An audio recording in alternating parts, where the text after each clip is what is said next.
What's up, guys? It's Adam Balsinger coming to you again with another episode from the Investor Boardroom. We are here to make you a better investor, a better real estate investor, and to help you get one step closer to that ultimate goal of financial freedom. Now, before we get into today's episode, today it is mid-late March 2022. We're going to be talking about whether or not real estate is in a bubble. But before we get into all that, as always, if you get any value out of today's episode, go ahead and hit that like button. Share this episode with anybody that you think may get value from it. And if you found today to be insightful and you'd like to know about these episodes every single time we drop a new one, go ahead and hit that subscribe button. And that way you'll be notified about every single new video that we put out. So, are we in a real estate bubble? There's a lot of reasons that this topic is being thrown around lately. We're talking inflation at 40, 50-year highs. We have the Fed talking about the fact that they're going to be rising rates and how aggressive are they going to be with their rate hikes, how many of them, how frequently.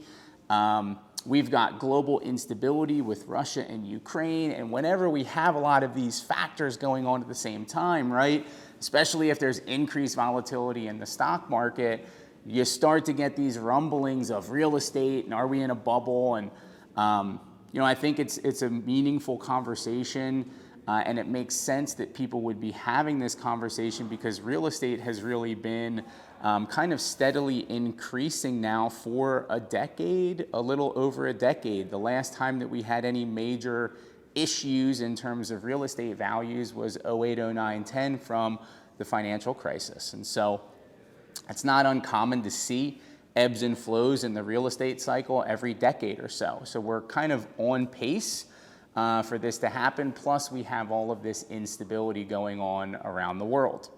So whenever this kind of conversation comes up, I think it's really important for everybody to realize that nobody has a crystal ball, right? Everybody is just kind of looking at historical data, using their own ability to think critically to come up with their idea of what they think is going to happen.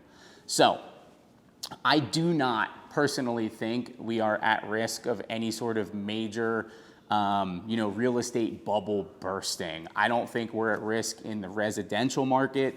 I don't think we're at risk in the multifamily, the commercial multifamily market. I do think that real estate values, people that own a lot of commercial office and commercial hospitality, they may be looking at a potential issue with real estate values. There's a lot of concern right now in the office segment that a lot of offices are going to become obsolete depending on what the return to work ultimately looks like. But that's not my space. I'm here talking about residential real estate, single family, and multifamily. So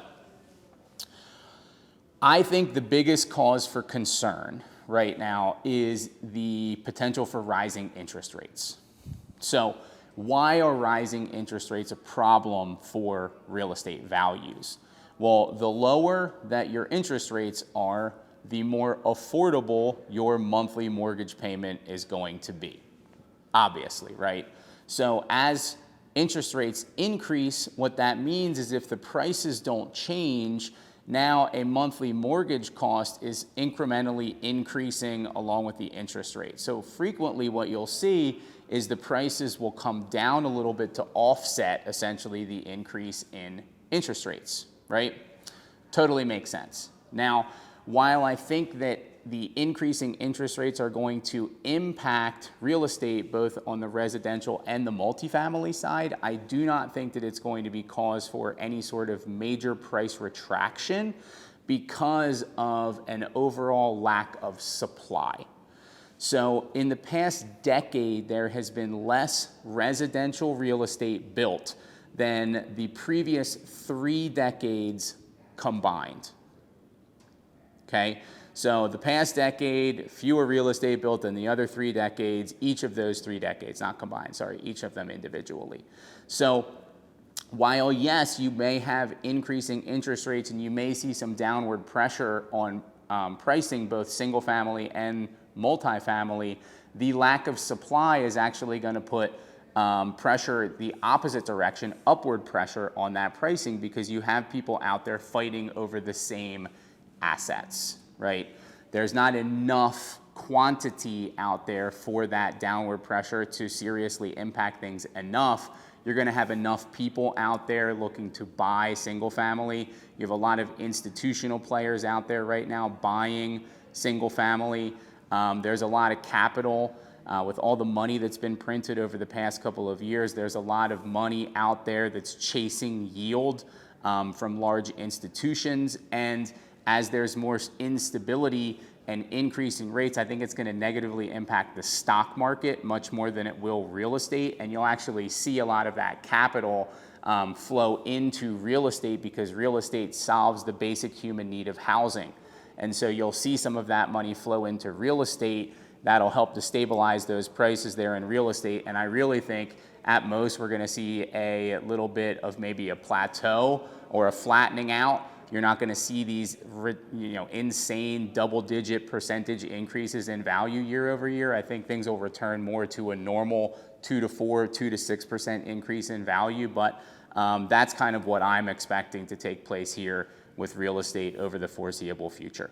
So I hope that you found this helpful. Again, do us a solid, hit the like, smash the subscribe button if you got anything out of today.